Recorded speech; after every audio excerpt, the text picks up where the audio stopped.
आशा करता हूं कि आपने कल कही बातों पर विचार, मनन, चिंतन अवश्य किया होगा। इसी सोच के साथ आज हम बात करेंगे श्रेष्ठता की। दोस्तों, श्रेष्ठता की भावना को समझने के लिए एक कहानी सुनते हैं। ठंड के मौसम में कुछ बंदर ठिठुर रहे थे। तभी उन्हें एक जुगनू मिला। जुगनू से रोशनी आ रही थी, जैसे वो कोई उड़ता हुआ अंगारा हो।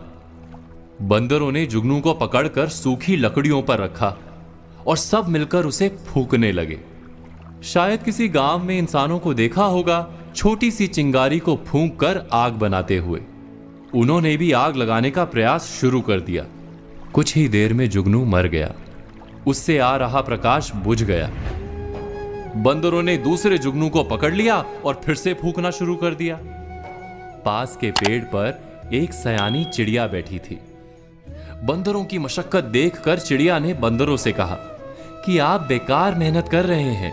ये जुगनू है, चिंगारी नहीं। देखा नहीं मुझे जुगनू को खाते हुए? अगर ये आग होती तो मैं जल जाती। तुम सब बेकार मेहनत कर रहे हो। ये सुनकर बंदरों ने क्या किया होगा, विचार कीजिए। जब हमें कोई हमारी किसी भूल पर कोई निर्देश देता है तो हम क्या करते हैं? हम विचार करेंगे तो तुरंत जान पाएंगे कि हमारी भी आधी जिंदगी ऐसे ही कई प्रयासों में बीत जाती है।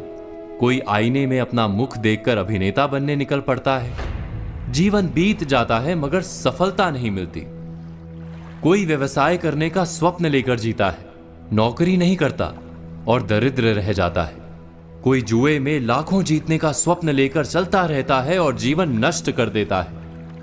क्या हम सब आग की आशा में किसी ना किसी जुगनू को नहीं फूंक रहे? उस कहानी की चिड़िया ने जब बंदरों से कहा कि तुम सब जुगनू को फूंक कर आग नहीं लगा पाओगे, तो बंदरों ने गुस्सा होकर उस चिड़िया को मार दिया।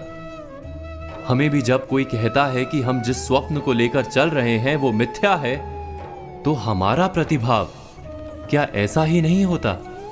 क्या सलाह देने वाले पर हम गुस्सा नहीं हो जाते? अब यह भी आश्चर्य है कि एक और हमें कहा जाता है मनुष्य जब कोई स्वप्न लेकर मेहनत करता है तो अवश्य सफल होता है। दूसरी ओर यह भी कहा जाता है कि सारे स्वप्न सफल नहीं होते। समय आने पर जुगनू और चिंगारी का भेद समझना आवश्यक है। इस दुविधा का उपाय क्या है? हम विचार कर रहे थे कि क्या एक स्वप्न को साकार करने के लिए जीवन बिताना उचित है? उसका उत्तर हमें प्राप्त हो सकता है आत्मविश्वास से। और आत्मविश्वास का अर्थ है अपने आप का संपूर्ण ज्ञान, स्वयं अपनी शक्तियां और अपनी मर्यादाओं की जानकारी। बिना अपने आप को जाने हम अहंकारी हो सकते हैं, आत्मविश्वास से पूर्ण नहीं हो सकते। और अपने आप को जानने के लिए अपने प्रतिबिंब का अभ्यास भी आवश्यक है। कहते हैं कि समाज से बड़ा कोई दर्पण नहीं, इसलिए समाज के आईने में दिखने वाले हमारे अक्स को देखना क्या जरूरी नहीं? विचार कीजिए। जो व्यक्ति ये कहता है कि उसे किसी के सुझाव की आवश्यकता ही नहीं, जो व्यक्ति ये मानता है कि उससे अधिक बुद्धिमान अन्य कोई है ही नहीं और उसके सारे फैसले 100% सच हैं, वही श्रेष्ठता की भावना है। इससे बंधा मनुष्य क्या वास्तव में अपने आप को जान पाता है?